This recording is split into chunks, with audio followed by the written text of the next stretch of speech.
want the, what do they call it? The runaround where they have to go back up in the air. Ever been on one of those? No. Yeah, those are pretty scary. Yeah. Well, thank goodness I've never been on one of those. And yeah, hopefully weather not going to play a factor in any kind of issues as we have at our airport over the next couple of days, because we're done with the fog. So that certainly helps clear things up, right?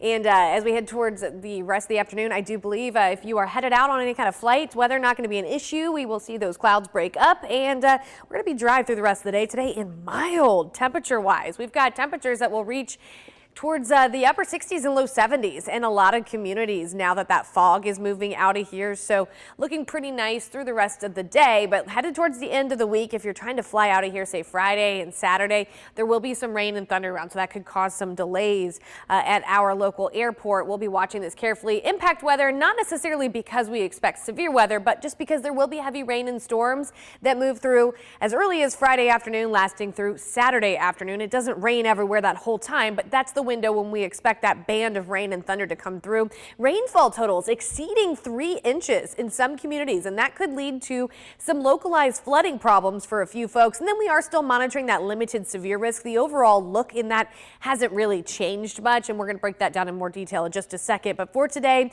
we do keep some clouds around, but the fog moving out of here, improving visibility. Temperatures rise into the 70s, especially south of I-20, and we're already seeing a few communities touching that 70-degree mark. Tomorrow, more of us in the 70s. We do have to mention some clouds around and a few showers possible, but a very mild day temperature-wise before that front gets here on Friday. And here's the latest from the Storm Prediction Center.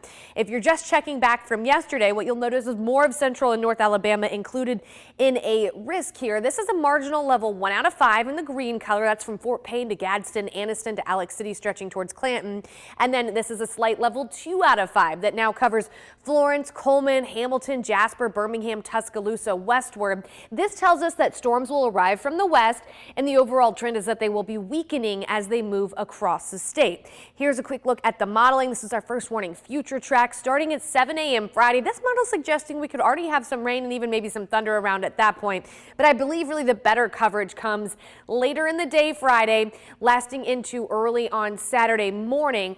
Heavy rain likely at times, and that's something we're going to be watching very carefully, especially north of I-20, where some of these rainfall totals could really add up. Now, we need the rain. We're in desperate need of the rain. Unfortunately, though, too much of a good thing in a short period of time could lead to that flooding, especially north of I-20. And these are rough estimates on rainfall totals. Generally looking at 2 to 3 inches north of I-20, but there could be a band of even heavier rain where some locations exceed 3 or 4 inches. So that's where we would really be most concerned with that flooding potential, would be where that heaviest band sets up. All of us, though, getting the beneficial rain within this yellow region here, that's where we would be most concerned with the possibility of some flooding with some of those heaviest rainfall totals. Now, during the day Saturday, we will be clearing out. That means it doesn't rain all day. The second half of the day looks drier, and that colder air comes rushing in, really dropping our temperatures into the second half of the weekend and early next week. Scott? All right.